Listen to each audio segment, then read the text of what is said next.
Welcome back to the double eviction episode of Why Blank Lost for Big Brother 25.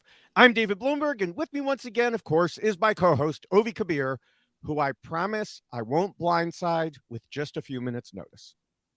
Thank you, David. I appreciate the few minutes notice. I mean, I think production would step in if you tried to tell me anything because production likes to keep things how they like it, right? And in terms of it being a double eviction, I thought I should bring in my Tennessee Vols sad jersey because we have been evicted multiple times this season. And tonight, I think we'll get another eviction. So for me, it's going to be a triple eviction this weekend.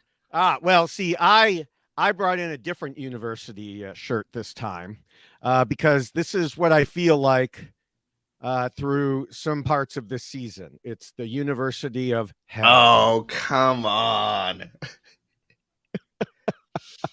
A wonderful season it's been. It has. A great double eviction, if I say so. I do feel like watching one of the two players we'll be discussing today has made me feel that way. But we'll still, we'll still do our normal path here. But I will say, in my house, when my sons were growing up, they're close to your age, Blue's Clues was the big show for kids. Mm-hmm. This week in Big Brother, we had Blue's Clueless. You're working on that one, huh? Yeah, because until the pre-live show lockdown, she had no idea she was being evicted. Jag told her shortly before they went live, and I sent a special TikTok message to him before I knew it was him for ruining our enjoyment and giving her time to compose herself and put on her fake kitty purr routine. Boots. I'm still thinking of her. Blue right now. Yeah. Blue came out and told Julie she was a little surprised, but expected it. Even though, like I said, it was clear all week. She thought she was fine, both in live feeds on the show, including in the diary room multiple times over. So, yeah, sure, Blue, we believe you. Now, unfortunately, America going wasn't much of a surprise either. Once the person who isn't even playing to win the game became HOH, and we saw what the veto comp was, she was a goner. And I will have some more thoughts about this in a little bit, but nice of them to make yet another competition that favors an athletic young man. We haven't had nearly enough of those this season, but like I said, we'll have more thoughts on that. But whether they were surprises or not, our job here is to examine why each of these players was evicted. To do that, we'll follow our usual path of comparing their play to a set of guiding rules I originally wrote in 2004 and have modified ever since. We'll analyze their actions using what we saw on TV, live feed, interviews, and other information. The most recent version of the rules is posted at robhasawebsite.com/BigBrotherRules. And I will say that we addressed some of what we'll discuss for America in the Why Corey Lost podcast last week, but we will do our best to go through those things quickly or not repeat them just because, you've already heard them once. Exactly. I mean, I feel like this is almost a part 2 to last week because we did talk about the downfall of Corey's game being so present in his showmans, but also we didn't want to just put it all on America because it wasn't completely all her fault at all. It was a lot of Corey's misdoings, but this week we can talk about America, but I think we're going to expand on things from last week. So if you hadn't had a chance to watch last week's about it, I would give that a watch too. Yes. Now, we usually have some other things to discuss about the week in general, but with so few players left, so much attention that has been focused on keeping Blue in the dark and then what would happen in this double eviction, that's almost all they ever talked about. The only thing I have this week is our regular segment, Julie Chen Moonves is wrong about blank. And we start with something she told Mike Bloom in an interview a few days ago. She said, Jag deserves the win the most, and continued, we thought Cameron deserved it weeks ago when he was unstoppable after making his way back in the house surviving. But now Jag is the one to beat right now. First of all, quote, we never thought Cameron deserved to win. I don't know who this we is that she's speaking of, but it sure isn't a lot of us. She was wrong when she said that, and I believe we pointed that out. Now she continues to be wrong once again, as she only seems to care about comp wins. Now, at this point, I'm not taking a position on what she said about whether or not Jag deserves it the most. Only with her reasoning as to why. Now, if that's all the jury ends up caring about, it'll end up correct. But that doesn't make it right. Well, man, it's because this is what I love about, what we do here. I like to think, why lacrosse, we are objective, but I also think we have our own opinions, right? So we try to keep the objectivity in the rules when we recap things of why someone went lost. But here I'm going to spout my opinions because we're not getting to the rules about this thing here. I might make some people upset on here, but I do think just a little bit. All right. Address your messages to at the Ovi Kabir. At the Ovi Kabir, yes. Or our comments here. I feel, okay, we've been seeing, and just context, a lot of people are very upset about this season where they feel like the competition was for a long time, actually, for past seasons too. Competitions have started to gear a lot more towards the physical nature. It's not as much of mental competitions, not as many crap shoots. And those are just kind of like luck of the draw. How could you potentially win this? Who knows? It's going towards more physically demanding challenges. And I know a lot of other podcasts has covered this part. I don't want to get too much into it, but I do think there's a level of it, David, that's being a little overblown to discredit Matt and Jag's game here, because we have two polarizing sides. Yes, we have people who are pretty good at competitions, and I don't know exactly how good Matt and Jag truly are at competitions versus their competition that they have, right? You're only as good as who you're going against, and they're killing it, yes. But I do think we have right now, we have Suri and Felicia, and then Bowie Jane, who they're not exactly competition beasts, but by nature. But is it on the game, the production itself, to ensure that it is like, because they don't know who's going to be at the end, right? They don't know how it's going to happen. And I just feel like we get upset at people, right, who go into Survivor, who can't swim, all right? We're like, why didn't you learn? Why didn't you try this? I think there should be a level of responsibility, even though Big Brother's a different game, to be fit in a nature where you can compete on a physical level. Under certain competitions, you're not going to be able to do. Yeah, but this is Big Brother. And even on Survivor, you don't have to be the fastest swimmer. You don't have to be the fastest runner. You don't have to, I was going to say you don't have to be the best at fire making. Jeff kind of messed with that. But, they are social strategy games. And that's the other thing that, there was one thing that Julie was right about this week, because she told Dalton Ross that she'd like to see more older players in the game. She even said, we used to have one older person who was middle-aged plus every other season, maybe every other season, along with a bunch of young hotties. I guess you were the young hottie. Yes, definitely. And it's great for her to say that. The problem is, what we just talked about, production doesn't care. They keep putting in these comps that favor strong young people, in this case, strong young men. If we had some Olympian women in here who could compete with them, with the Olympian man, well, then maybe we'd be talking a little bit differently, but we don't. And so even Julie said in that interview, I'm waiting for another person to take some wins away from Jag. Yeah, exactly. Maybe that's a clue. And it's not just this one time. And like you said, Taryn has gone over this. Taryn has run stats. He has charts showing how the percentage of men winning over the years has just gone up and up and up. There's a reason for that. It's not, like you said, we're objective here. We have to deal with the data. The data says these comps suck. And, just look at the veto comp in the double eviction. First of all, it was the same veto comp that Matt won, essentially. Second of all, it was perfectly geared towards someone with speed, long legs. He was going to win. I mean, like I said, I don't want to go over everything Taryn has gone over, but he talked about how he got 7 balls in the same time that America got 4. And forget about, Suri and Felicia.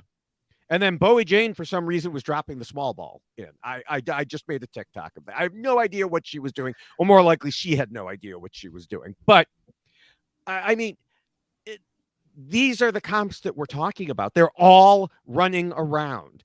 Okay, there's ways to do these comps. There was a way to do the dental comp without making it running around so much. There was a way to do the the comic comp. It's all about, we talked about that. It's all about sliding over, running around.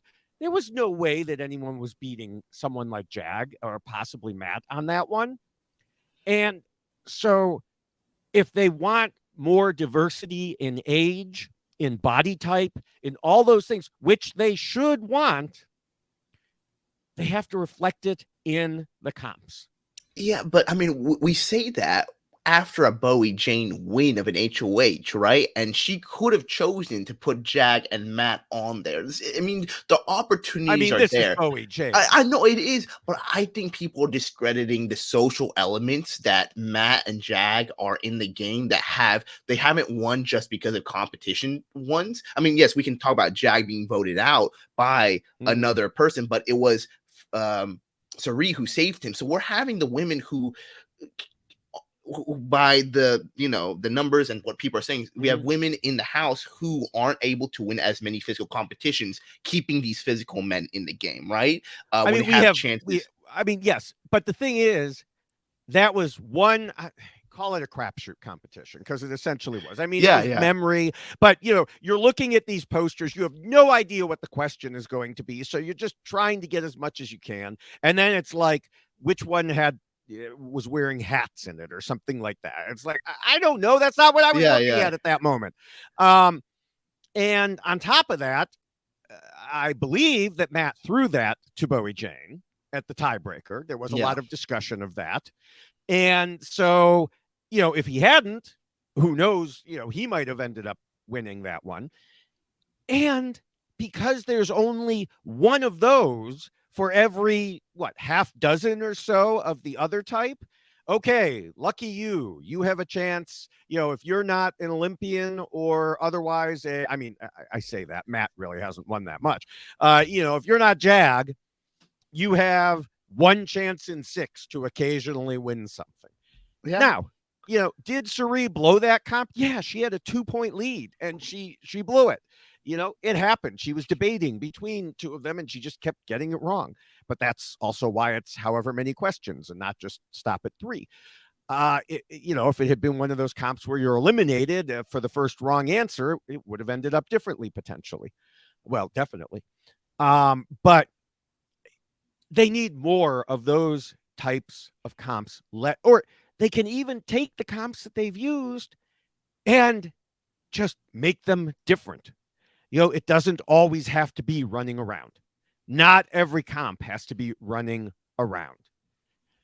And so, it's, like you said, there have been a lot of people talking about this. Taryn has gone about it. Taryn has the data. Taryn has the stats. No, they do. And, I encourage anyone to, seek out what he has posted about. There's the data out there, but my opinion on it, I think it's still a bit the reaction. I think if some people were winning, people wouldn't have the issue they do with it. And if more people were winning, that's kind of, but if it was a steamroll on a certain side, people would have no issue. I think this season has been dynamic, and I just think we have seen it back and forth.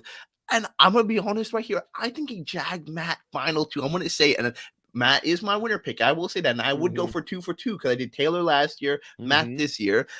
So there's no, of course, internal bias here. But I think it would be a really dynamic final 2. Yes, I would like to see somebody else there too. But I don't think it's going to be a boring ending by any means. I think the only boring ending, and I apologize to them in advance, but is going to be if Felicia and Bowie Jane were both sitting at the final 2. God. I think at that point, that would be a sad ending, and any other combination than those two at the end, I will be happy with. It's been an exciting season. Let's get into. I'm sorry, we've taken up enough time. I'll let us go into the next portion, but I don't like when people are like saying this is not a dynamic, fun season, because I think to this point, the journey has been great. Our favorites are going to get cut left and right. It happens. We just want a good fight at the end. I think we're going to get it. I just think, it was a dynamic, fun season until the zombie twist. It recovered a little. Yes, it died for literally, for a couple weeks there. It came back a little, but then once Jag and Matt did the right thing by voting out the other, Cameron and, anybody else who even had a chance at winning a comp, then it becomes the steamroll. And is it a steamroll of more likable people than a steamroll on your season? Yes, it's definitely, better than that. But even your winner pick has said some things that don't make me want him to win, quite That I honestly. don't disagree with So, that. I think there's a so lot of unfortunate things that have been said in the house. But with yeah. that being said, With that that is being my said, opinion column for the week. Signing off there. all right. Well, before we get to the rules, I do want to mention, of course, that the poster version of the Survivor rules is available at robhaswebsite.com/yxlostfeed. You can scroll down, click on it, order it, and then, hang it wherever you want. And if you also want to have it on your body when you're walking around wherever, you can get it on a t-shirt, or you can get the checklist version on a t-shirt, which is very similar to the Big Brother version. So again, that's robhaswebsite.com/yxlostfeed. And I just lost my notes. All right, looking at the comp records and strategic circumstances of Blue in America in a vacuum would not lead a person to believe they were the biggest targets to get rid of this week. But when we examine the overall situation, it may well turn out that looks can be deceiving, or at least situationally speaking, there can be surprises. Was that what happened here? Could Blue in America really be seen as threats? It's time to figure out why Blue in America lost.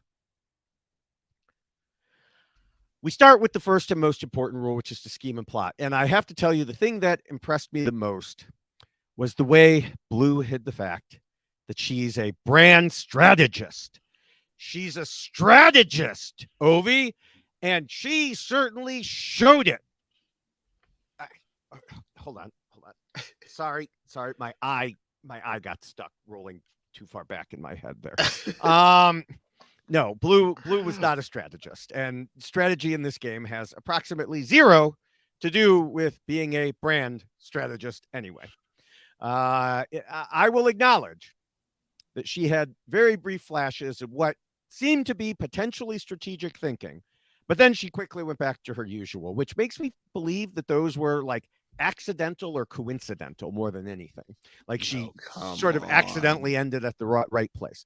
In fact, when I went through my 30 pages of notes for this season, I only found a few entries related to Blue and strategy, and mostly it was either bad strategy or her blowing up someone else's strategy, which, we'll get to in the second rule. Yeah, I mean, I think I'm going to be a little. I knew this was coming. I knew David was going to come hard on Blue, and I don't disagree on a lot of these things, but I think I might have a little softer touch on it. I think, and I want to preface this, and I hate using kind of I'm trying to use the right word, but excuses for player for these things. But I think it's pretty evident. Blue was a recruit coming into this. Mm-hmm. And I think she was learning the game as she went, right? And so when we talk about how she strategizes and whatnot, initial game, first play game, she was able to get in with the good group, good people. She kind of started that showmance with Jared. That went on. Her strategizing, the issue I had with it was that she never took autonomy, and I think that's where we really wanted to. And I think that was just kind of a lack of understanding in the game. She let other people make the moves for her, and she would just kind of be, for lack of better words, a cheerleader for them, and push it up here and there. Against Corey in America, she took a little stronger side of trying to take autonomy of getting them out, but I think that was the issue, is the lack of understanding. So I wasn't a big fan of Blue, honestly, in the beginning games, because I was just feeling like she was there, which a lot of people are there for, to make a brand for themselves. And I'm not faulting that. I think it's fine to get your bag while you're on the show, but also I would love for you to play the game while you get the bag. They're not mutually exclusive. You can do both. Right. And I think for a long time we saw Blue trying to build her own brand. We saw, Kitty Kitty Purr, I don't think that's ever going to stick, to be honest, and I hope it never does. But I do think we did see, like you said, those flashes of gameplay, and I don't think they were a coincidence. I think it was more so of her trying to figure out the game elements as she was going on. Yeah, I mean, I do have a few examples of Blue's, quote, strategic play through the season. Back when she was nominated against Jag, which, that was way back when Matt used his special power to save Jag. Blue had basically not been talking to anyone during the whole time she was nominated until Jared suggested, hey, it would be a good idea. And then her reaction was telling Izzy she was frustrated with Jared telling her how to play the game. I mean, I didn't often say that Jared was right, but geez, this was one of those times, And this continued later as Nicole told Izzy she felt like Jared told Blue to get active in the game. So Nicole saw this. And Nicole was like, what day is this? It was day 34. And Mimi mocked her and said, she's like, I have to start building relationships and blah, blah. I'm like, relationships have been built. And yes, I fully acknowledge the irony that Mimi was the one saying this, but the point still holds, that she wasn't, maybe she was feeling her way along. You're right about that. Okay. You're absolutely right. I don't care. I don't care whether you're new or not. You need to be playing the game. You made the choice, Blue, to go into this house, to play this game. You could have done your research. You had a week or two in the pregame where you could have watched old seasons. You could have downloaded podcasts to listen to. You could have, read articles, all these different things. And I don't know what she did. Maybe she did some of it. She probably did some, but I could only evaluate what we see. And what we saw was not much in the terms of being strategic. Yeah, I mean, you're not wrong in the sense that there was unfortunately no overarching plan I felt for her. And I feel like this was kind of an issue we've seen with a lot of the house guests in this season who might not be too privy to the game. They didn't have a post jury gameplay plan, and of course it kind of changed a little bit when we see jury being where it's at. They thought it'd be a little earlier, you could kind of float a little bit more, but you had to play a bit harder to get to jury, get more blood on your hands. There's no way you can go 70 days without making somebody upset to get to jury this season.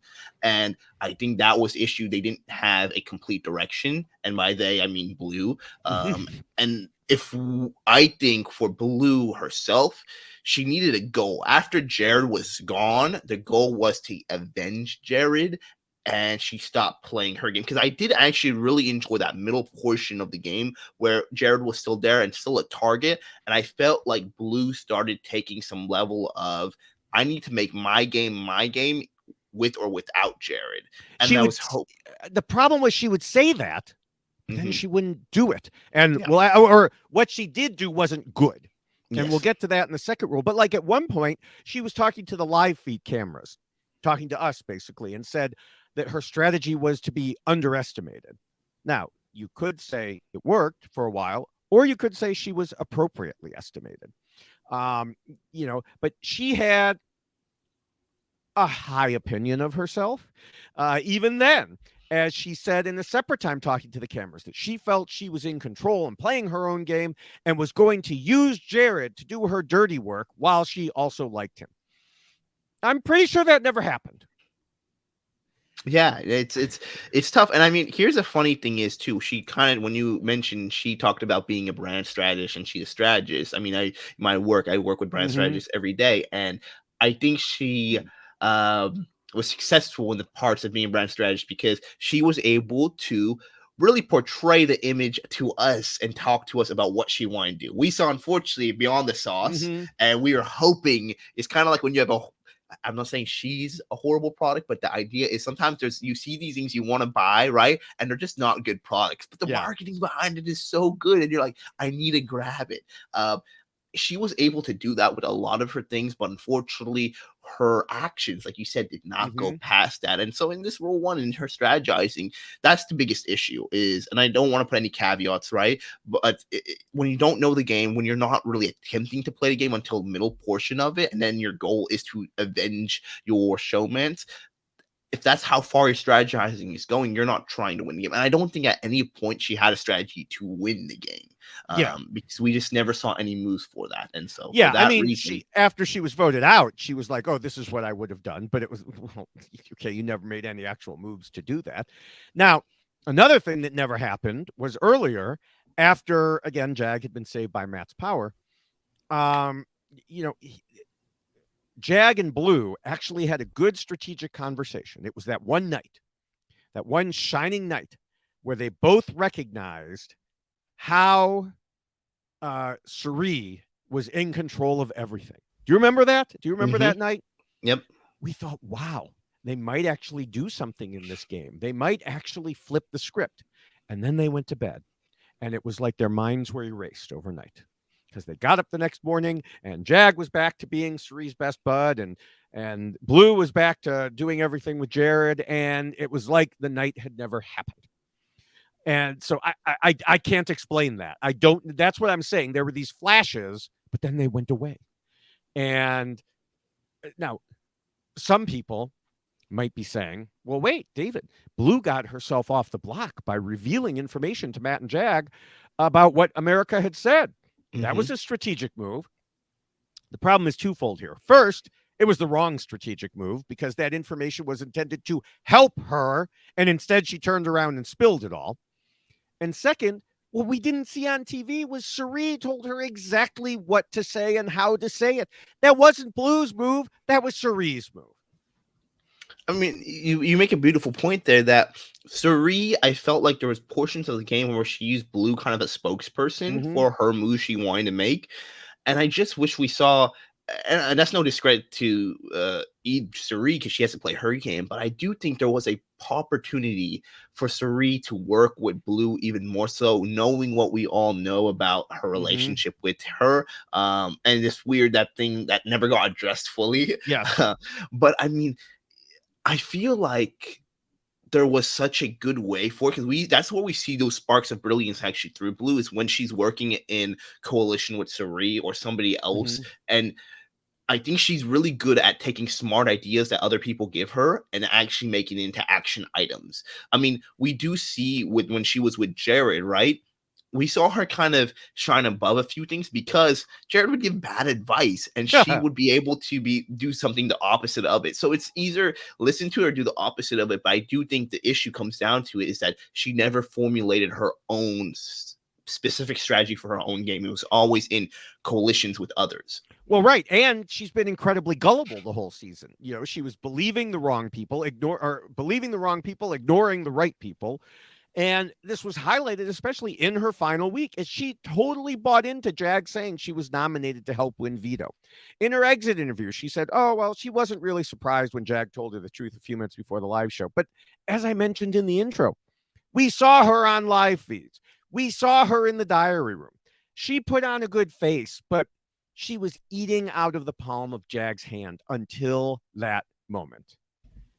And then, like everything else, she just poof, became public Blue, you know, when she saw what was going to happen, which is one reason so many of us wanted an actual blind side. I wanted to see the crack. I wanted to see the crack in the armor, you know, and see what would happen if she were truly, truly blindsided.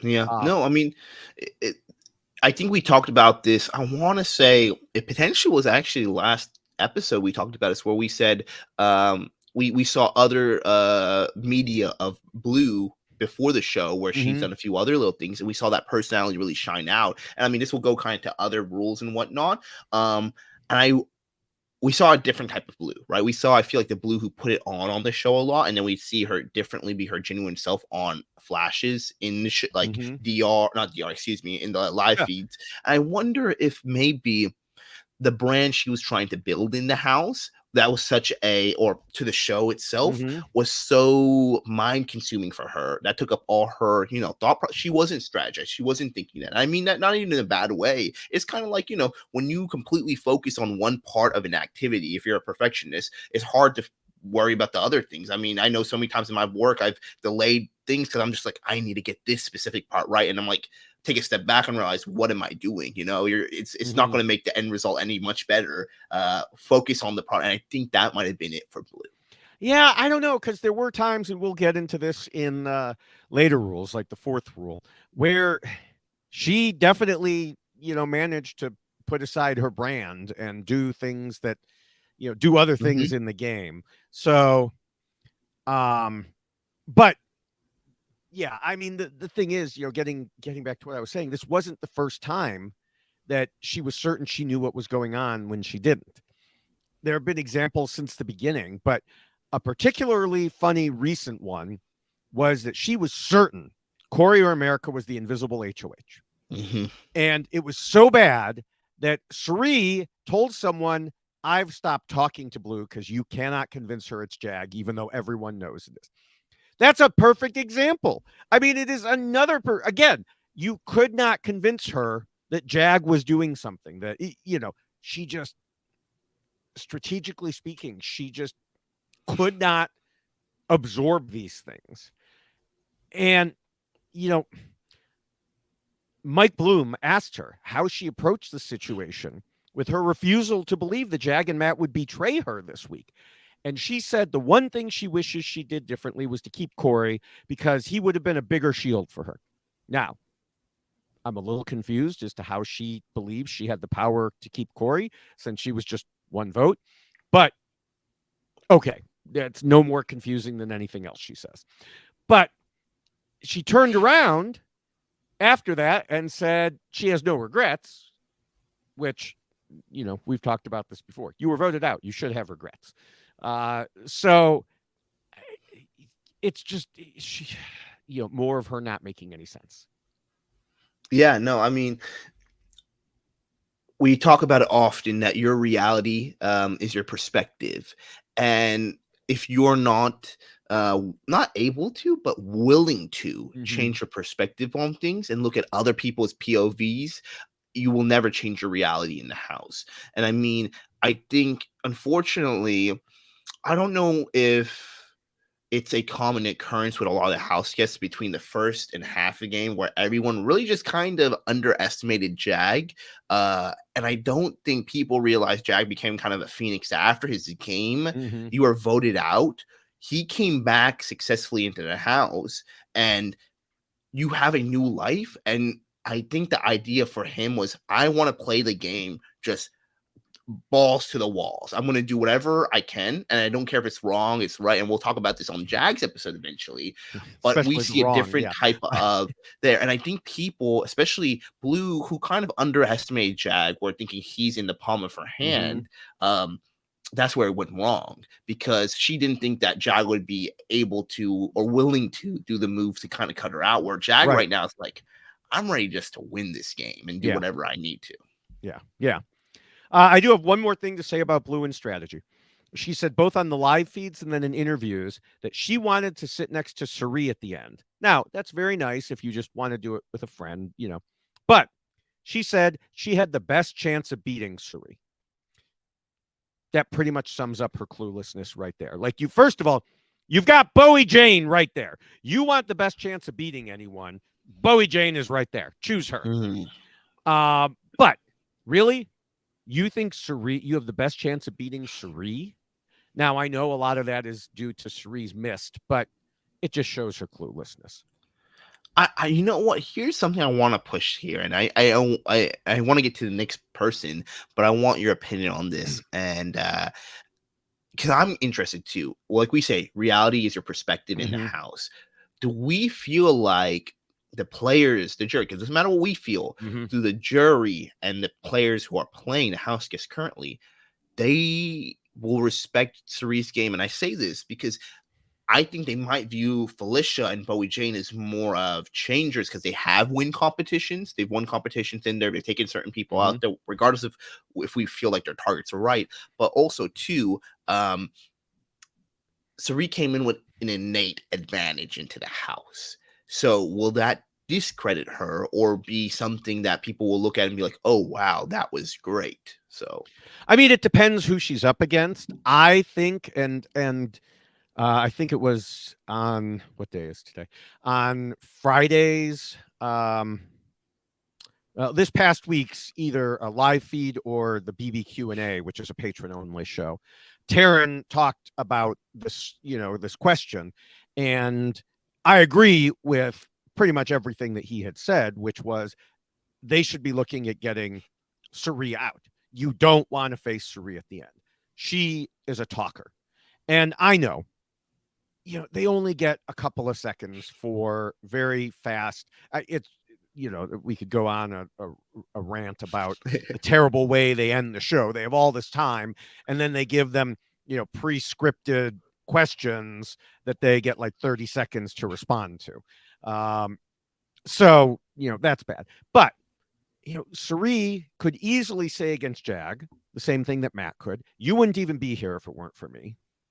You were out there running around winning all those comps. I was maneuvering in the background. And, she could say all these things. Now, does Jag still beat her? I don't know. Possibly. Does Matt still beat her? I don't know. Possibly. Does Blue beat her?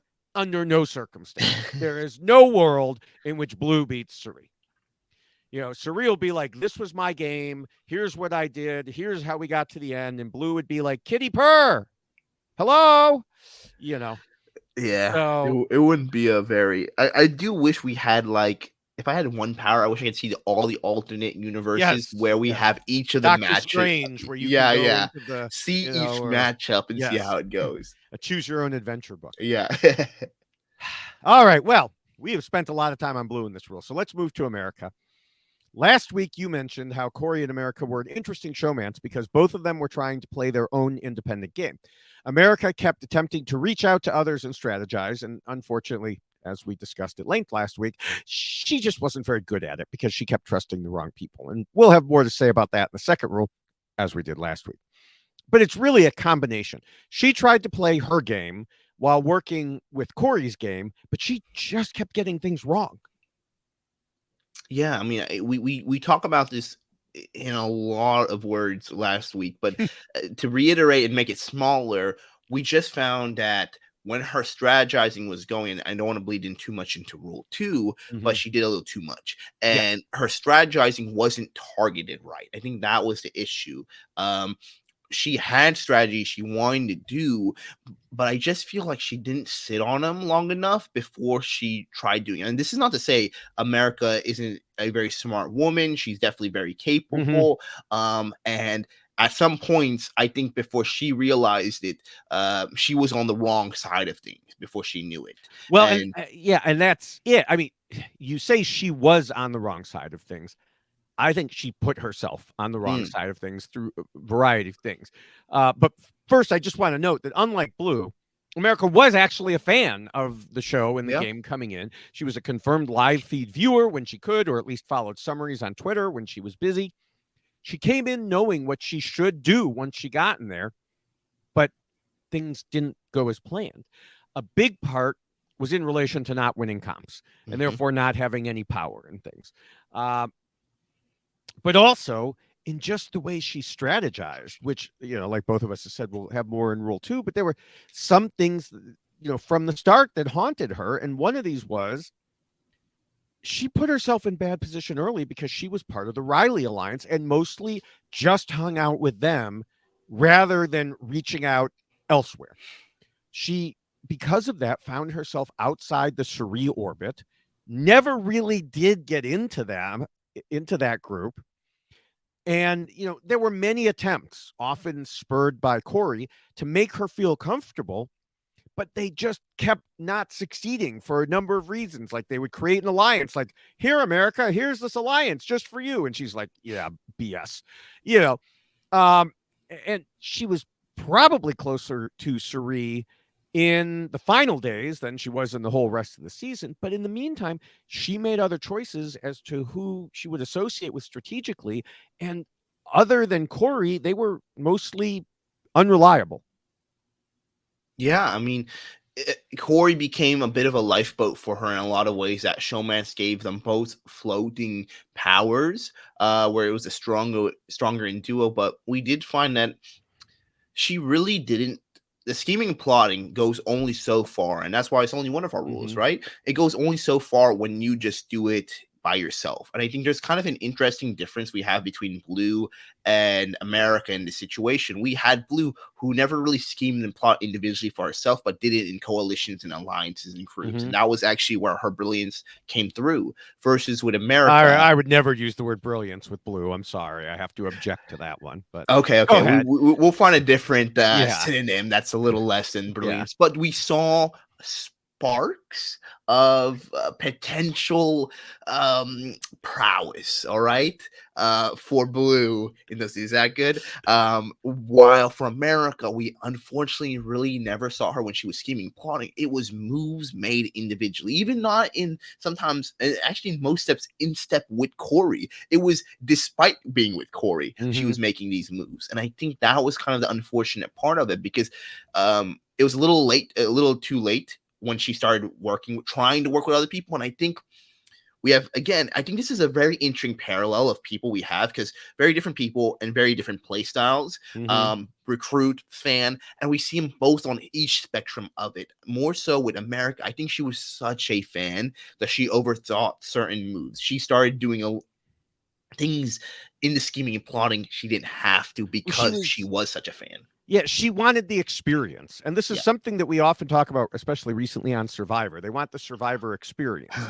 I think she and Corey both wanted the Big Brother experience. You know, like we want to be on slop. We want to do this. We want to do that, and so there were these things that they were just so enamored of that, sometimes the strategizing fell down a little bit. Now, there were times that America was successful. She wasn't just sitting around. It's just that most of her attempts mostly went nowhere or in reverse. There were a few successes, like way back when Jared was going to nominate her. She talked to him, and even though he was being a total ass to her, she kept going and convinced him not to.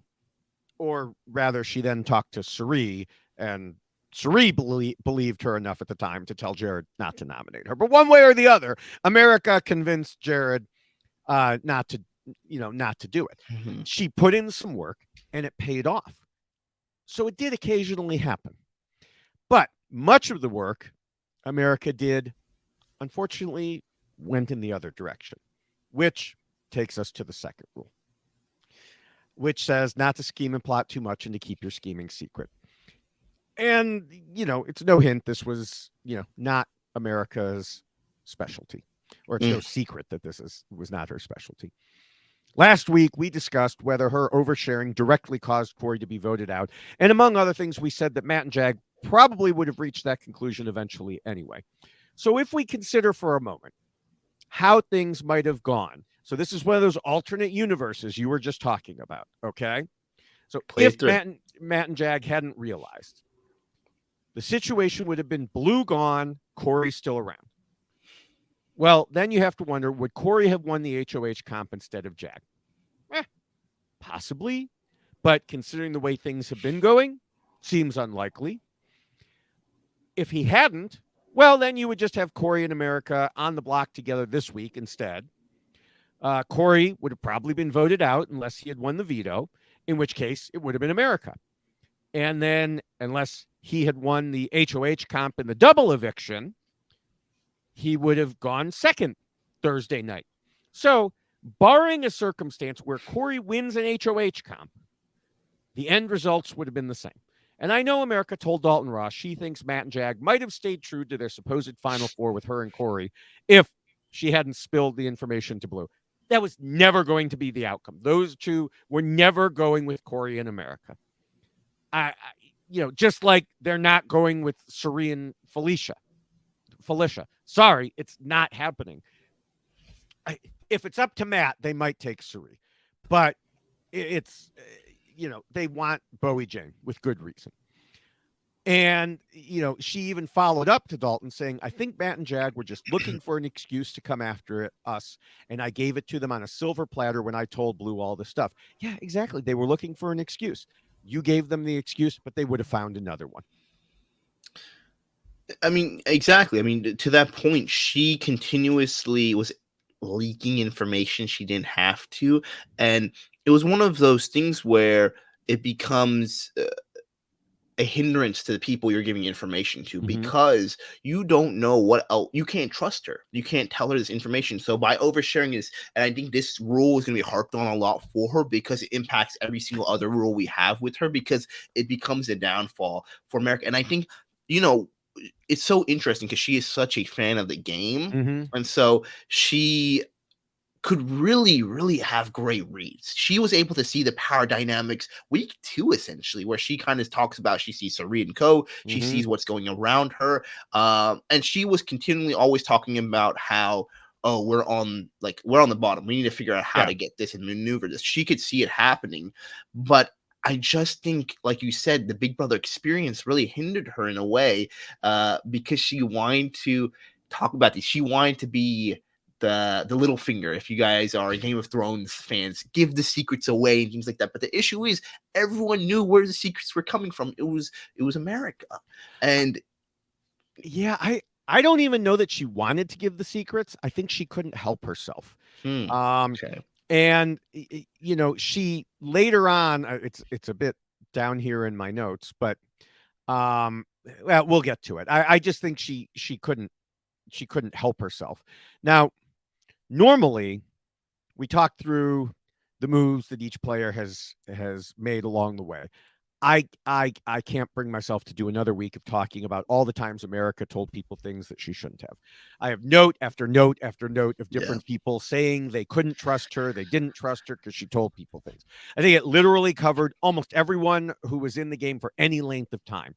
Like, maybe Riley didn't say it, but other than that, maybe Kirsten didn't say it, but other than that, so just take it as a given that she did it a lot from the beginning of the game. But I want to sprinkle a few high points or low points from last week's podcast, while adding in other info as well. To start, I said last week, America has made the same mistake over and over and over again, and Corey has explained over and over and over again why she shouldn't do it, and she has seen the consequences over and over and over again, and yet she still kept doing it. And indeed, America herself told Dalton in her post-game interview, I should have known better. I haven't been working with Blue all season. What made me think that I could trust her now? I was just being sloppy and trying to get her not to target Corey. It was so stupid.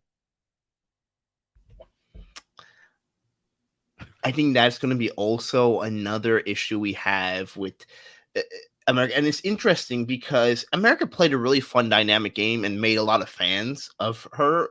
But I think when we break down certain game points where she didn't create, I wish she overworked herself with strategy, and I wish she worked a little bit more on creating relationships with people outside of that. We talk about a lot too, with her and Corey, right? Where when she was with Corey, we found that they wouldn't spend as much time strategizing with other people. They wouldn't work with other people. It was just so insular, right?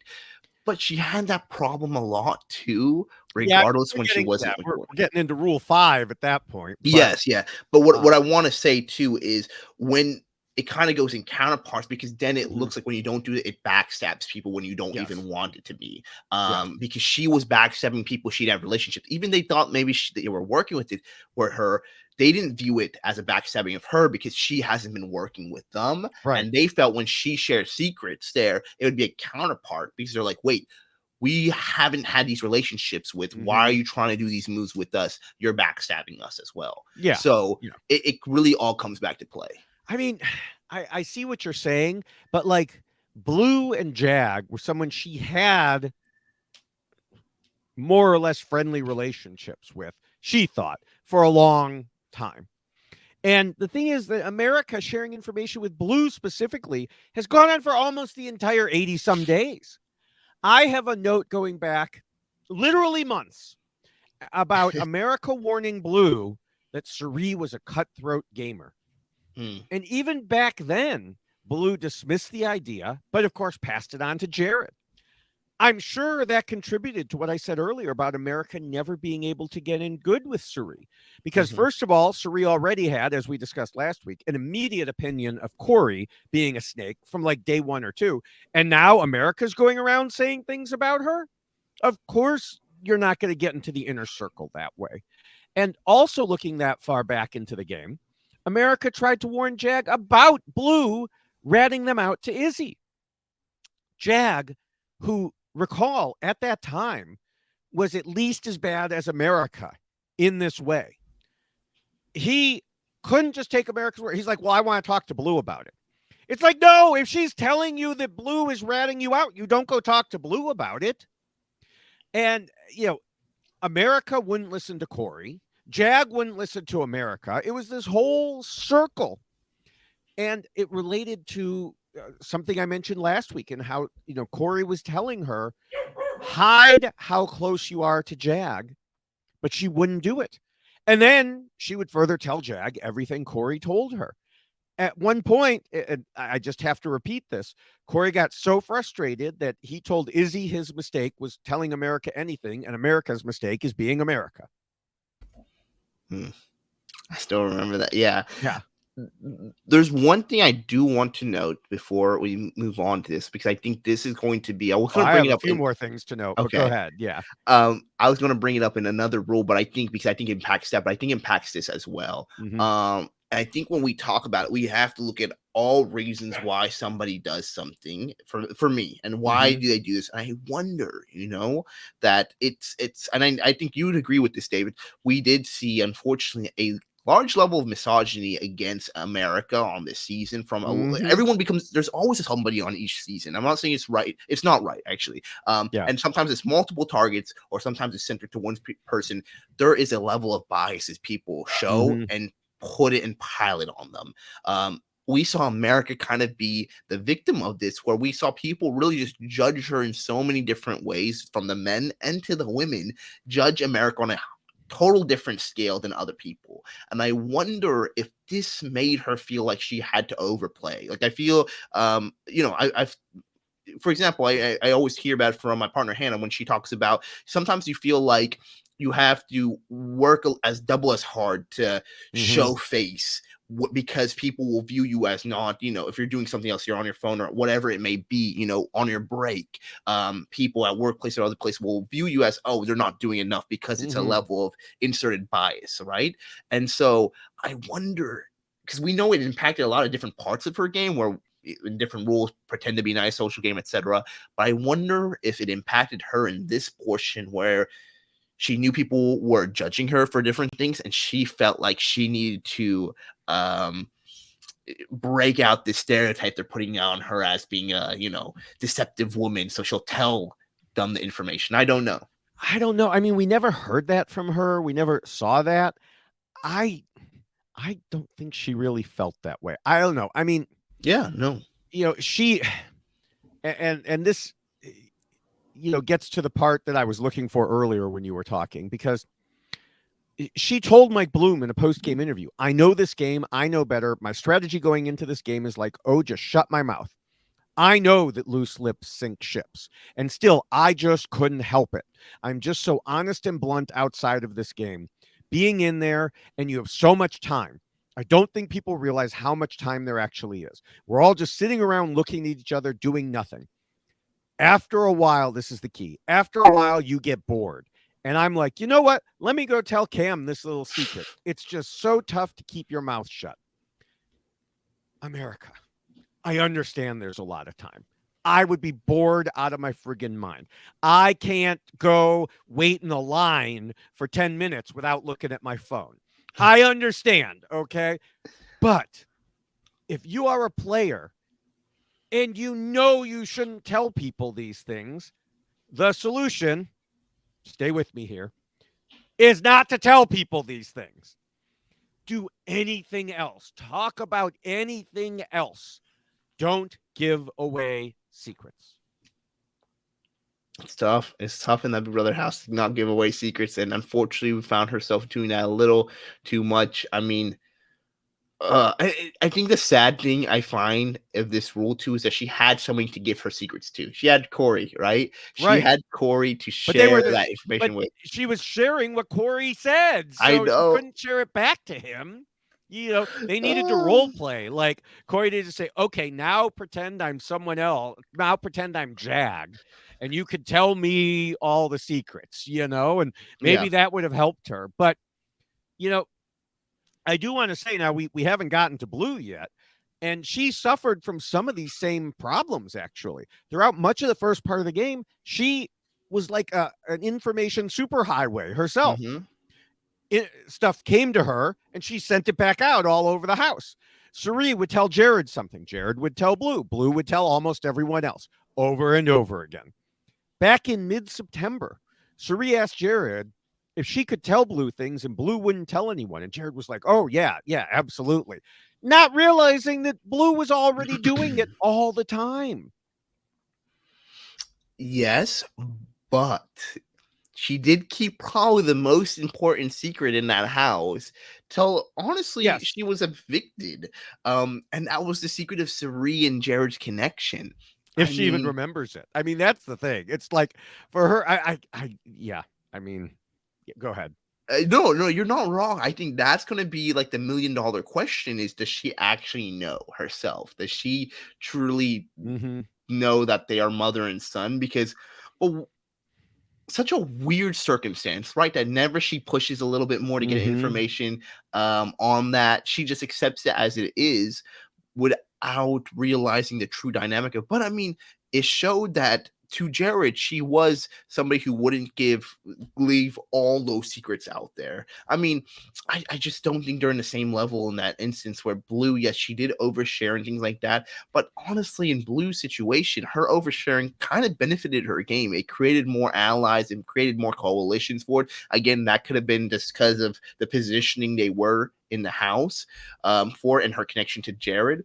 But we did see on a different level. I don't think they're comparable. I mean, you're right, but and it was so long ago, I'm trying to remember the details, but it created situations where, like, if she had stuck with the Jared side, they could have taken certain actions. But then she gave away information to Jag and Matt and Corey and America that allowed them to counter certain situations, and find out what was going on with Jared. And then, of course, that information, was leaked to someone else. And so she shot herself in the foot if she truly wanted to work with the Jared side. And so, yeah, she didn't really know where her true allies were. Now, getting back to what you were saying about whether or not she knows Suri, here's what I would like to see happen in the finale. I don't want them to open up, and wherever Suri is, Jared will be on the other side in the pre-juror portion. And I don't want Julie to just announce, oh, here's this secret. I want her to turn to Blue and say, Blue, Jared told you his secret. What was it? And I want to see if Blue answers. I want to know if she remembers. And hopefully, like, production will not have, like, reminded her before that. That's what I want to see. It won't happen. It won't happen. But that's what I want to see. It would be great to see that because I think it would answer a lot of questions.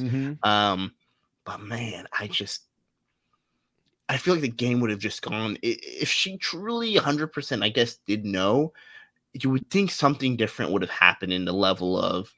I mean, I blame this completely on Jared. There's no one else to blame this portion on it. And I mean, it's kind of funny that we're able to blame things on Jared. But for him not to tell her completely the truth, but also not tell his mom that he told her what she figured, it's just, he messed up people's games in such a way that's impressive.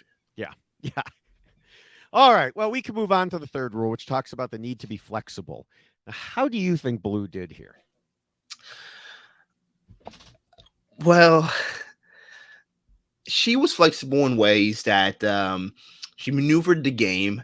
Um, sorry, I was going to make a bad joke, but I decided not to. Yeah, I know. But some, I know I, what joke you were thinking she, about. she, she, but in reality of it, I think with Blue, her flexibility was, yes, she was able to work on from both sides, but I don't know if how much of a benefit of it was. I mean, we disagree on this. I always talk about I feel like flexibility is shown Mhm. best when it's challenged to figure it out. She wasn't really challenged ever with her flexibility for it. She was never put in a position where she really had to maneuver one way or the other. I mean, she didn't know she was going home. She was, Yeah. I think, one of the few abilities of her. She was a bit of a social butterfly, so she was able to kind of flutter both ways and this ways and here and there. But there was never a plan, I feel like, that can held, and correct me if I'm wrong, that where she needed to make the end all be all choice and her way she wanted Mhm. was completely twisted. I mean, maybe in the double elimination eviction, we talk about, she's trying to figure out if she's going to get Jared out or not, because they come to her and it's like, hey, Mhm. this is the plan and whatnot. And she agrees, like, I'll do whatever I need to stay there, show some flexibility, but I don't know if it was ever But truly. she did that after first answering. Corey Yeah. said, "If you win the veto, will you use it on him?" She said, "Yes." And Yeah. then he's like, then I have to nominate you. Oh, well, then no. It's like, no, Yeah. that should have been your first answer, Yeah. Yeah. Uh, So, yeah, I would say Blue was not known for her flexibility. For example, we saw that once she got her mind set on a target, she was going for that target. Once she decided who she wouldn't trust, she threw them under the bus. Once she determined who she wanted to go to the end with, Cherie, she was going to try to go to the end with them. Facts seldom interfered with her decisions. As I referenced last week, Kirsten McInnes said it perfectly on a live feed recap in stating that logical arguments did not work on Blue. So, what did you think about America in this rule? I think it's weird because I want to say she was flexible in ways in the sense that she attempted to, like, she knew she should be, Mm-hmm. but by her nature, I don't think she's very flexible. And by that, I mean that I felt like she didn't put her full heart into trying to work with certain people when she needed to. I mean, I think about the conversations with Cam, right? Mm-hmm. Where I give her a lot of kudos where Cam has said all these vile things about her to Corey, to other people, and she knows this, but she continuously is trying to work with him because she understands it's best for her game. But we never see her really commit to it. And that happens with other players too. When the plan would go one way or the other, she would try her best to flitter and flutter around it. But I don't think she took a hard stance of trying to do it. I mean, I think the only flexibility we could see is that, like, when Corey's game was in danger, when Corey was kind of inflexible from the way he's like, I'm not going to try to make sure I stay here, versus America. I'm not going to try campaigning against her. America didn't so and so campaign against Corey, but she did make individual moves, I feel like, for Mm-hmm. herself that would lead to her game being set up later on in the line. So I don't know. Yeah, What is your take on I, this? I give her a higher grade than you. I think she tried. Like she kept attempting to work with others Mm-hmm. outside of just Corey. And you previously mentioned that last week. The problem is it often worked at cross purposes, which we also discussed. Most of or much of what we discussed as problems in the second rule stemmed from America repeatedly trying to work with people who did not consider her an ally. And it's good to reach out to other players like that and try to build those bonds. Once they've burned you over and over again, you have to tuck that flexibility away and just target them instead. Yeah, I think she needed to be. It's kind of funny. We talk about Cam in his time Mm-hmm. when his episode, we were saying that he was just kind of blunt force going forward, and then Yeah. he kind of switched it to be a little try to Mm-hmm. be a little flexible. But we needed her to be just a dagger, and she could have been that with Corey. That's I think Yeah. the unfortunate thing I'm so frustrated about with their game is that they could have been a power dynamic, and they always tried to lessen their power because of what we'll talk about, their threat level Mm-hmm. later down the line. But I wanted her to utilize that and go forward, but that's not in this rule. Right. Right. So we will go to the next rule, which is the fourth one, and it says that players should not let their emotions control them. Now, A moment ago, I was talking about how once Blue made a decision, she was inflexible about it afterwards. The bigger problem was that some, if not many, of her decisions were emotional in nature. So the primary example of this is, of course, the way she decided to go after Corey in America after Corey had the nerve to send Jared home and put her on the block next to him for a whole half hour in the first double eviction. She never forgave that. Even though we just talked about why she set herself up to be in that position by acknowledging she would use the veto before flipping her answer back. And so she talked about getting them out was her number one goal. She pushed it so hard and so often that it made Jag and Matt suspicious of working with her. Like they considered her an ally, but all she kept talking about was, we got to get Corey. We've got to get Corey. We've got to get Corey. And she wouldn't take a hint when they would like not jump on board or they would try to change the conversation. It really made them realize we can't work with her. I mean, they had a choice. We could work with Blue, who keeps pushing her own agenda to the detriment of ours, or we can work with Bowie Jane, who just does whatever we tell her. I kind of went back and forth on this question and this rule because thought about when she was so upset with Jared and she wanted to turn on him and then ended up not doing that and thinking it through. But then I thought, wait, that's actually not because she was emotionless. It was because she was emotion driven for this, because it was in the betterment of her game actually to then really cut kind of Jared, maybe not completely off, but do that. But because of her feelings towards him, she kind of let that all go on. And then to your point, she continues this resentment harbor against Corey / America, and which kind of stoked by Saria a little bit as well. Understandable, but we did see a lot of her game being completely driven there. But I also wonder, without Jared in the matter, does her game change? Does she not become as emotional for it? And I'm not sure. So do you feel like the emotion stem from her showmance with Jared, or do you feel like there are portions that you can point at outside of her relationship with Jared that she was emotional? I mean, I've already made it pretty clear she's not a strategic player. Yeah. I do think she was an emotional player. I think if it hadn't been Jared, it would have been something else, because like even after Corey was gone, she seemed to have other issues with America about some things that were a little hazy. Now, I'm not fully sure if it was all related to the Corey and Jared thing or there was more to it. I will say there has been a lot of speculation among live feed viewers that there was at least some jealousy there. Perhaps because of Corey and America's relationship, because America was getting attention, that sort of thing. I personally believe I saw signs of that myself, but I can't say for certain that I know what was going on in her head. I probably don't want to know what was going on in her head. But I, in answer to your question, I think there would have still been other things. I think that if Jared wasn't there, there would have been something else, and she still would have been emotional in her gameplay. That's a valid point. Yeah. Now, earlier I mentioned how Blue told Mike Bloom the one thing she would change about the past couple of weeks was keeping Corey in instead of America. And, I already addressed, I don't think she could have accomplished that. But the point is, she essentially acknowledged letting her emotions override what she thinks would have been a better game move. I don't know that if you presented it to her in that way, she would admit it, but she accidentally kind of acknowledged it there. Yeah, no, I mean, she did. I mean, and this is kind of funny thing is, I'd like to, if you're done with Blue, I want to talk about America a little bit. No, because I forgot that I did have one more thing that answers your question, actually.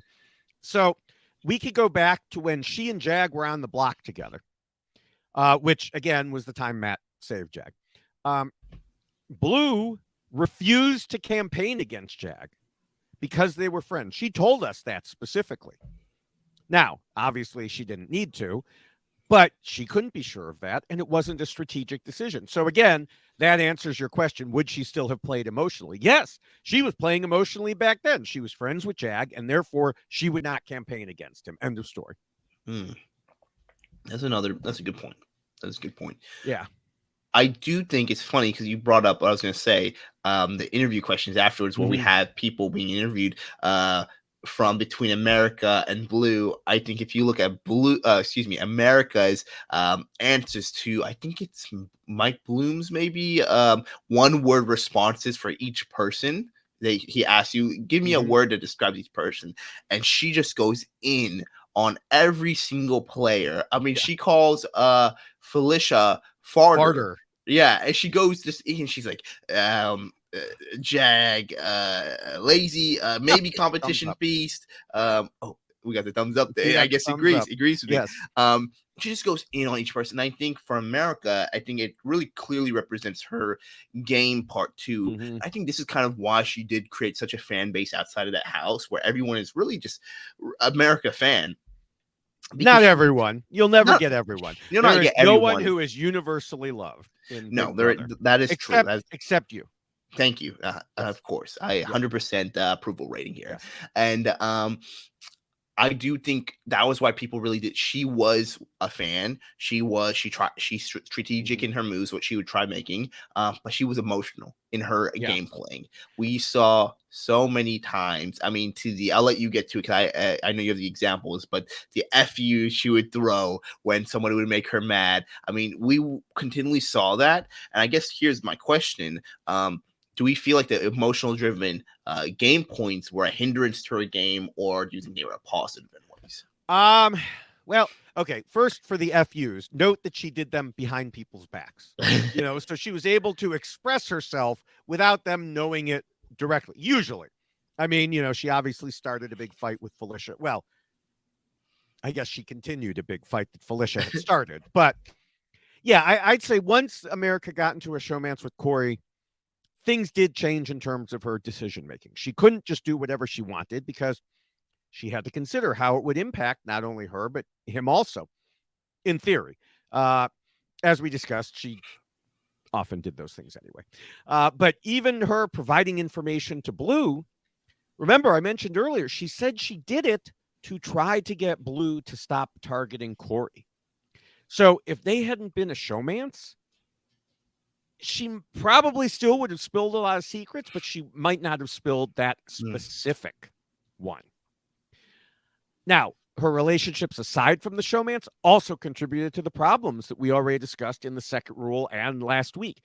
She was friends with Jag, and so she kept giving him information, even though he had proven himself unreliable and untrustworthy in that regard. She just could not seem to get past that. Yeah, she continuously throughout the whole game, I feel like, had different types of emotional driven actions she Mm-hmm. took. But I wonder, do you think being in that showmance made her feel actually, and it's a flip side for Blue, right? We found that I think a lot of her actions in the emotional aspect were driven from the showmance. Do we feel like being in that showmance with her and Corey made her be a little bit more I don't want to say she wasn't logical, but like regardless of that, but make less emotional driven moves because she had to worry about two of them. Yes, she made different actions here and there, but I wonder, like, that thing where she tells Blue that could be lessened to an ally as well, trying to get them there. I don't Mm-hmm. know if it's exactly emotionally driven. She just thought that would be the best part for their game because logically you want Corey to be in the game too Yeah, but because you logically, you should know not to trust Blue. It was yeah a desperation, emotional move. More, yeah Um, I don't know. I do think Corey had a good impact on her, and that he often talked her down from doing things that she might have already or otherwise done. But then she went and still did other things. So it's like, it's back to the choose your own adventure. What would have happened without Corey there? Would she have been even more emotional? We don't know. There's no way to know. She might have reined it in more herself, but it's just so hard to say. yeah. All right. Well, the fifth rule says players need to pretend to be nice and play the social game. Now, Blue was an interesting phenomenon in this regard. What do you think about her here? I mean, I think this is probably her strongest point of her whole game. I think her social game was, it was a good game. I think naturally she's a very likable person when people want her around. Around, she really fits into different groups and whatnot. yes, is she sassy? Yes, does she have an attitude and ways? But I think it makes her endearing to people in the house in many ways. So I think if we take Blue, right, and we plop her in any season, I think socially she does well. She can find herself in the thing, and I think that's what made her well liked in the game. Mm-hmm. For all the other reasons, I think she got the heat and things like that. And yes, we probably don't like while we watch her the whole persona she puts on, the kitty kitty purr blue, but I think people in the house just had fun with it. So I think from my like perspective of it, it's her social game that got her as far as it did. Yeah, I'm of multiple minds about her social game. On the one hand, she did seem good at pretending to be nice. Emphasis on the pretending. She would talk to people, act like their best friend, and then go roast them to someone else, especially America. I think honestly, I think when America gets out and sees some of the live feed, she's going to be personally hurt at some of the things Blue said. There were other times we know that she was putting on a performance because she would tell us through the live feed cameras what she really thought. There was a conversation I mentioned before where she was talking to Jared, and he said Cameron was a competitor, but that's just one aspect. You also need a great social game. And Blue replied, that's the biggest part of the game. Now, it certainly is important. It is one of the rules, but it's not the biggest because it's not rule one. And that's why, although she had a decent to good social game, was generally well liked by those in the house, she still got voted out because pretending to be nice is important, but it's not everything. Pretending to be nice, especially early on, people are not going to vote you out for being a jerk. Okay. They're not going to vote you out for being Cameron, which, part of that was him being a threat too, but part of it was because he was Cameron. And so it's more keeps you in the game and helps you to advance, but you need other things with it. 100%. You can't just be putting on this show all the time. Yeah, I think that was kind of the issue we saw with Blue, that it would get her to the table. It would get her a seat at the table where social media, but then she needed to put the actions and push forward with it. So, and that's why I actually think, I know you're going to disagree with me, but I think if there were any returnees from this season, I think Blue is a potential person. I think we'll probably see her in some other mainstay. But I think she could do a lot better. I can't take more of that. No, I know you can't, but I think her social game, like, you can build upon the other things. Social game comes naturally. I feel like it's something that, again, it depends on your cast, obviously, but I think this is, I don't have too many bad things. I wish she did more with it. But I don't have too many bad things to say for her on this rule. As much as I hate the idea, you're probably right. And that says more about Big Brother casting than anything else. Now, what did you think about America in this rule? See, here's the thing is with America, I think this is, again, why we like her, right? She is, and she self-admittedly, she says it's hard for her not to tell it as it is, right? She likes talking. She likes, really, she's not going to sugarcoat things. I think she, in real life, outside world, if she doesn't see something she doesn't like, she's going to speak about it. If she sees bad behavior, she's going to call it out. That's the type of person America is. So it's hard to change that part of you in the house, especially like when you're wanting the Big Brother experience too. You don't want to just hinder yourself. You, as a fan, you love the big blow up fights. You love looking back at seeing all these different things that happen here. How Janelle would just kind of just like, she would get in that fight, right? I think America embodied portions of that for sometimes not the betterment of her game. She played the social game, and this is kind of what I want to talk about before I mentioned in Rule 2, the level of misogyny we kind of saw in the house, where, again, like, I know there's going to be viewers we have who unfortunately watch this and are like, what are you talking about? Talk about the game. This is part of the game. It's because, like I said, your reality is your perspective in the game, and people's perspective of America sometimes were very negative for nothing of her impact. Yeah. We see how both Cameron and Red talked about her early stages game. We unfortunately see how Felicia and Sari actually talked about her in different ways, where they felt like she was and Blue. I mean, the list goes on. Everyone, and the way Jared viewed it. I mean, Yeah, I mean, they would literally go to Corey Yeah. being like, "Hey, your girl is like Mhm. all A, B, and C. We don't think she's good." Like in such a way where it was weird. Um, Yes.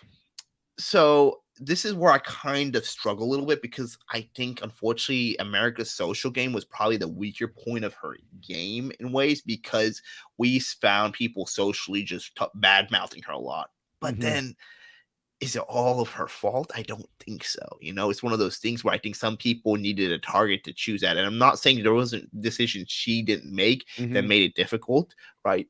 But I do think there was that. And I also don't think she really pretended to play nice very much. I mean, there were situations with Right. Cameron she did, but she was tell it as it is. So to wrap that part up for me is that when you have a tell it as it is attitude, you also have people who have predetermined biases on you in house. It's not a good combination. Yeah, yeah, you're right. And I also think her social game was hampered by her connection to Corey, but also some of the other things we mentioned. Some people didn't really want to talk to her because they worried that whatever they said would end up all over the house. Mhm. And even when they were friends, like she was with Jag, she still ended up on strategically opposite sides. So she wasn't targeted because of her social game, but like Blue, it also Mhm. wasn't reason enough to keep her around. I will say too, the difference though here is whilst Blue's social game brought her a seat at the table, Mm-hmm. America's did not. Where Yes. she wasn't able to utilize, like, I think our criticisms for Blue in this situation that Mm-hmm. we wish she, after she did with her social game, she took it to the next level for it. America's never got to the point where she could take it to it, where we were like, that's where she faltered. Yeah. Yeah. I agree. All right. Well, the sixth rule warns against being too much of a threat. And while you wouldn't look at Blue in America as exactly the biggest threats in the House, this rule actually played a major impact on both of them. Because the problem was the people in charge of the House are the biggest threats, and they want to ensure that they remain the biggest threats. So they've just been kind of whittling down anyone who has a chance of ever beating them or going against them.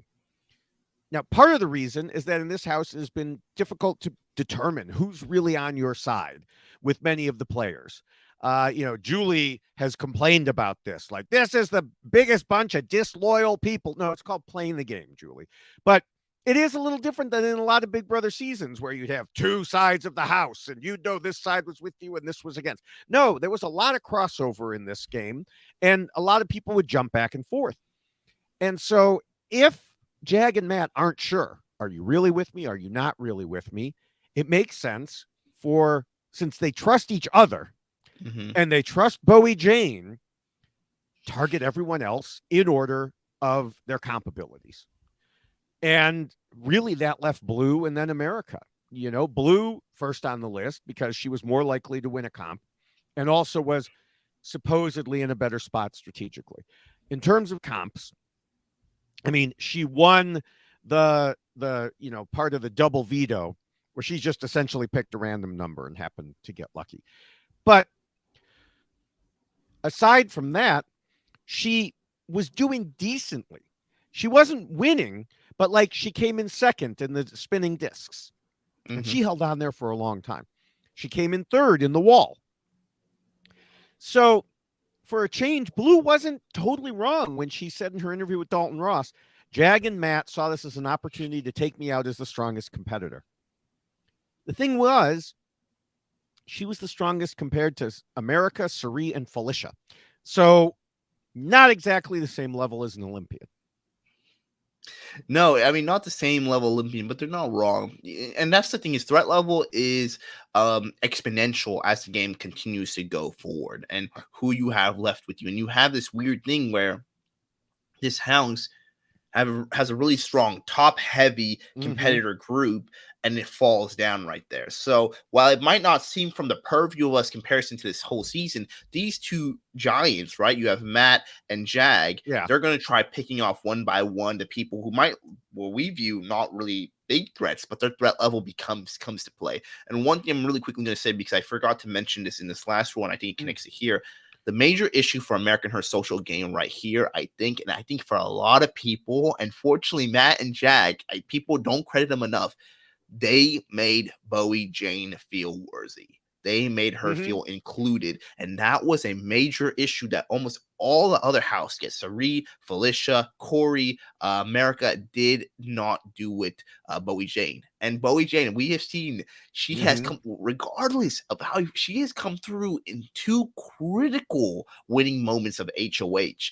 And we didn't like her decision she made, really, sometimes. But the reason she made it was because the people who made her included, she's like, you know what? I'm going to go with them because you have a player, right, who right now does not care about winning. She wants to see her friends win. And if you know that, if you're like, oh, if you're just going to disrespect Bowie Jane, why not just bring an ally over here who doesn't care about winning? Yeah. Yeah. And so that goes into this threat level right here for Bowie Jane. Right. Threat level perspective is you zero, like you aren't Matt and you aren't Mm-hmm. a Jag. I want you out because you were mean to me. You were a threat of being mean to me, you Right. know? Yeah. Yeah, and the thing is, from a strategic standpoint, Blue was seen as being close to Suri, and she Uh-huh. was. Matt and Felicia talked about how she had final 3 deals with Matt and Jag, Felicia and Suri, and also Bowie Jane told Bowie Jane they needed to be a pair. So she was trying to cover herself in every way. Now, should everybody be trying to cover themselves? Yes. Does everyone have deals like this? Yes, but not everybody knows about those. Like, Felicia has been poking around trying to figure out, Matt and Jag have a Final Four with me and Sari, and they're acting kind of funny when it comes to Bowie Jane. I wonder if they have a final. Yes, they do. Figure it out. Come on. But everybody knew where Blue was. So again, Mhm. you had the comp reason that made her a bigger threat, and you had the strategic attempts that made her a bigger threat. As for America, well, once you knock out Blue, she's next in line. For comps, it was her or Felicia or Suri. Think about that. Who really is going to have the better chance there? For strategy, Matt and Jag already knew she was coming after them. Mhm. And I mean, Suri and Felicia should come after them, but have so far not done it. And Felicia has, even over this past week, has tried to make herself even closer to Matt and Jag, trying to take that number 3 spot away from Mhm. Suri there. So again, not a difficult decision. No, not at all. I mean, you got to keep in mind threat level at this point is accumulation of multiple weeks, Mm-hmm. right? It comes down to it, and then as it gets closer and smaller, it becomes bigger and bigger. I mean, I think one level of the threat people were thinking too is that you have Corey in the jury house, right? You have an Mm-hmm. instant vote for America. And regardless of whether it's spoken out loud or not, I think this might be a viewpoint. You also have a level of vengeance she probably wants to get for Corey, and that will fuel her to go forward. She's part of a showman's there. Mm-hmm. And there's an underdog story there that you kind of want to quell. So you have threat levels from all kind of areas, from competition area, from strategical to just your placement when you comparison to when we know for a fact, I mean, yes, Matt and Jag level's threat level is so huge, but it's not going to be touched right now. No one wants to touch it. They're all playing Right. for trying to be in that trio with them. So at that point, like you said, Well, one of who them's even going to has go. the opportunity to, I Yeah. mean, Bowie Jane was the only one who had even a chance at doing it. And she wasn't going against them. No. So, all right. Well, the 7th rule says to trust almost nobody. Earlier in this podcast, I talked about how gullible Blue was through the entire season. So clearly there were a lot of people she trusted and shouldn't have. But over the past 2 weeks, especially, Blue put all of her trust in Jag and Matt, even when almost everyone in the house told her what was really going on. That said, I don't know that she could have changed much. If anything, even if she really did understand what was happening, what could she have done? But at least she could have given it a try. As it stood, she willingly went along to her own execution and then looked up, saw the guillotine blade, and just shrugged as it was coming down. Yeah, I mean, like you said, I think this is one of those situations. It's more of, I think, look at her whole entire game as a fact, right? Where she trusted certain people, and it kind of worked out with her and Jared. And that had that innate trust in other portions of the game, but I feel like it's more so not trusted nobody, but more so she got misted, like she did probably the right decision she needed to. She wasn't able to maneuver afterwards. and they've all put themselves in a corner, really, where Matt and Jag hold so much power that you have to hope to trust them, and then you just need to pitch it better. So it's not. I don't know in her situation there's anything she could have changed at that point this last week where she trusted Jag and Matt. Right. But I do wish she kind of the trust in the people she had, she gave them a little bit more things to work with so they could trust her back more. Yeah. Now, America also had plenty of problems in this area, which we've gone over in Rule 2 and also last week. Time and time again, she was told someone was spreading around what she told them. Time and time again, she went back to them. I can't repeat it anymore. Yeah, I think this one we've put into the dirt. This is the crux of her game. She's trusted but there's nobody she hasn't trusted in the house. And whether she has trusted them actually, but telling them information, she has trusted them. Right. So we could go to Appendix A, which is about the jury phase of the game and deals with both how these players will impact the final outcome, plus whether the other remaining players did what they needed to do to get these two on their side at the end. Now, as much as Blue was trying to fool everyone, including herself, into thinking she wasn't really surprised, I think it's a good thing that for Jag that he told her rather than letting her get blindsided on live TV. Bad for us. I'm still mad about it, but it was right for his game. By telling her beforehand, he got to frame the narrative rather than just sending her to the jury pissed off. By the same token, I don't know why Suri and Felicia just allowed him to do it. They kept wanting to tell her, and he said no, and they actually listened to him. I mean, I know he was, HOH, but who cares? He had no further power, and there's so much kissing up to the HOH. Like, oh, you don't want us to say anything? Okay, we won't say anything. Oh, just stop it. They should have told him or her so they could be the ones creating the narrative. But nobody wants to do anything that could get back to Jag and make them a possible target. So I guess as much as I just ranted about it, I mean, it is Blue we're talking about. The last time someone told Blue that she was the real target there, she ran back to Jag. So I guess, from the same situation, if Felicia or Suri had said something, she'd have run back to Jag, and then Jag would have known that they went against his wishes. Yeah, this is really a catch-22 right here where it's, they're playing to be that third person to Jag and Matt, so they want to stay on his good side. And I think if this did happen, we'd be in another world saying like this is why they went home next week is because they betrayed Jag's trust and told Blue. I think this is beautifully curated by Jag. He has balls in his hands in this situation where he really has been able to let Blue know she's going home in a way that she is the threat. Like we had no choice, and everyone wants to go be voted out. If you're going to be voted out in any way, it's because you were a big threat. It was because we couldn't beat you, because then your ego is still there. Right. So, I mean, I think that she's probably going to feel really strongly for him. I think she's probably going to feel betrayal from Suri if she feels the whole puts the 2 and 2 with Jared and everything in that situation. But right now, I think what a good move for Jag in there. How do you feel about America in this section? I mean, there wasn't really any time to do any preparation other than, Jag making up with her this past week. Now, I do think that might have helped some, him, making up with her, especially after last week we talked about, he was kind of a jerk to her afterwards. So I think that after some time passed, and it was really her making the effort to make up with him, but then he, kind of did it back.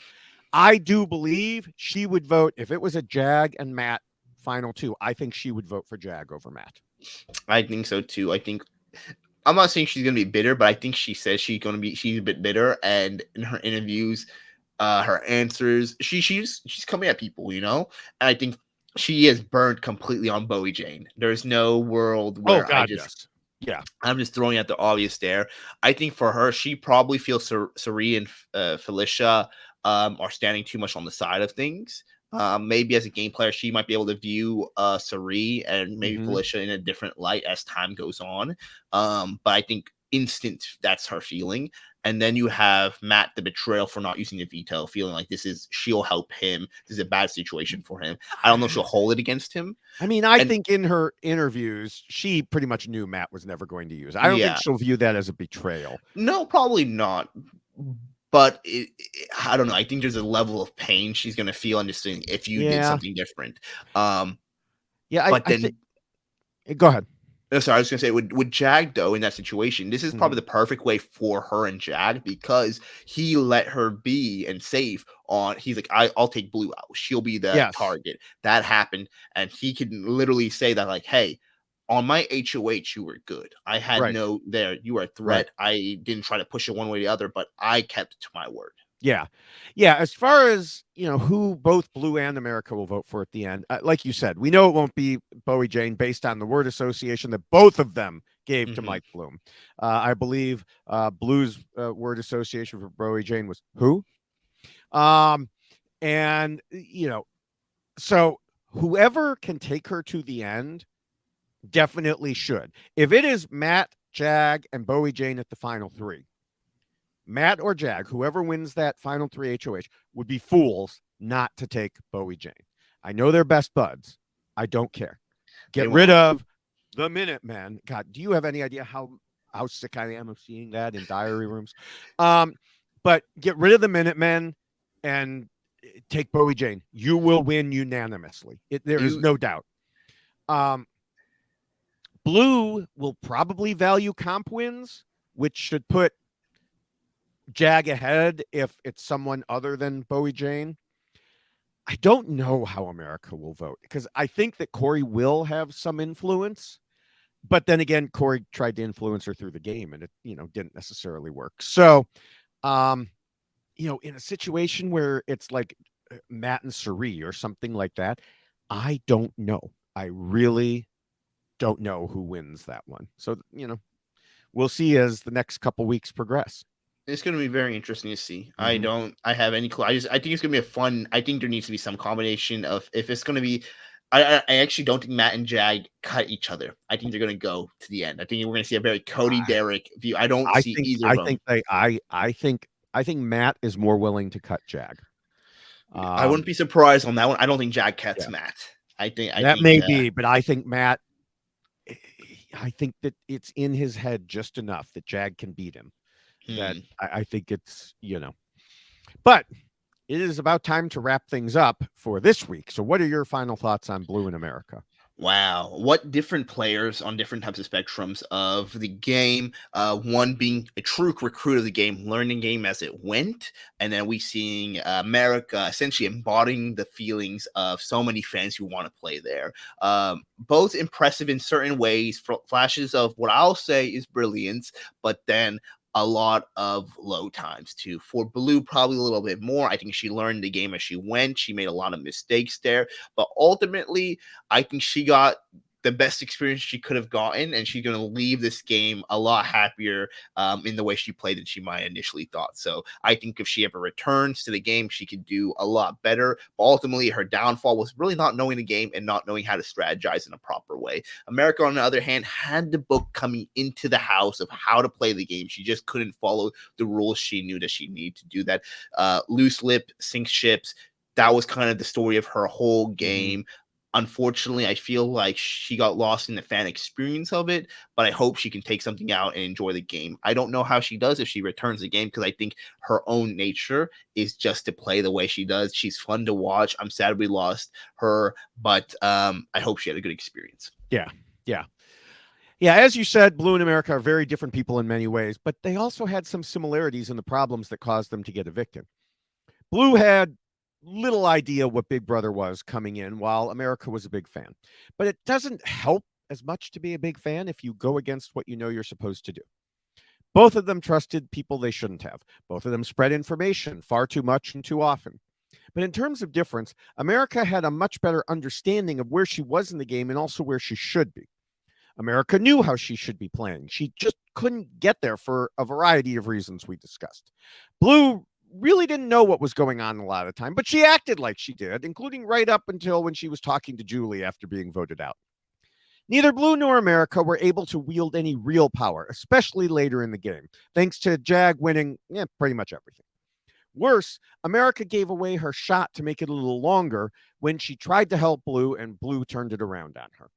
As I discussed earlier, it's unlikely it would have mattered much, but it would have been at least theoretically possible. But with Jag and Matt continually in control, they just knocked out one threat after another. while we might sit here and correctly note that Blue in America were not exactly big threats, we have to look at who they're comparing them to.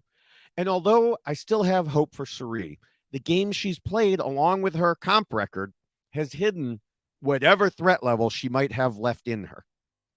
Blue and then America was the most likely to pose potential problems. And they'd broken trust with the guys too much for them to be trusted in return. And that is why Blue and America lost. Well said. So, before we continue and move on with our predictions here, remember that these predictions will be spoiler free. But if you want our full spoilery thoughts, we're all over social media. All over the social media where we discuss Big Brother, Survivor, and all other shows and just kind of what's going on in our life. On Twitter, I'm at the Ovi Kabir. On Instagram, I'm at Ovi Kabir. And on TikTok, I am at Basmati Boy. David is all over the place, but you can track him down in a few different ways, especially his Linktree, which is Linktree/David Bloomberg. But you can find him on most text-based social media like Twitter, Blue Sky at David Bloomberg. And on video platforms like TikTok, YouTube, and Instagram, and Threads, you can find him at David Bloomberg TV. Muted. Sorry. Like you said, I'm on Linktree/David Bloomer with a dot before the EE, because that's just the way Linktree does it. For the entirety of the Big Brother season, I've been posting at least 3, sometimes 4, occasionally a 5th TikTok, YouTube, and Instagram per day. There's thoughts on what we see on Big Brother, what's on the Big Brother live feeds, what we see on Survivor. We've got the Traders Canada. We've got the House of Villains. We'll have some from upcoming Survivor UK, undoubtedly. And so, you can check all those out. Speaking of all those different shows, I have been, of course, doing double duty Why Blank Lost for Survivor and Big Brother. And the Survivor one for this week for the 5th person voted out, that's already posted, was posted a little while ago, compared to when we're recording this. And so, look for that. Look for, the Why Blank Losts there. I have also been covering the Traders Canada for the Tradar podcast. That's TRAIDAR. You can find that wherever you find your podcasts, also as audio on YouTube. And I will shortly, there will be a interview with the first trader from Canada who was knocked out of the game. So I did that. And she's listening. So hello, Melissa.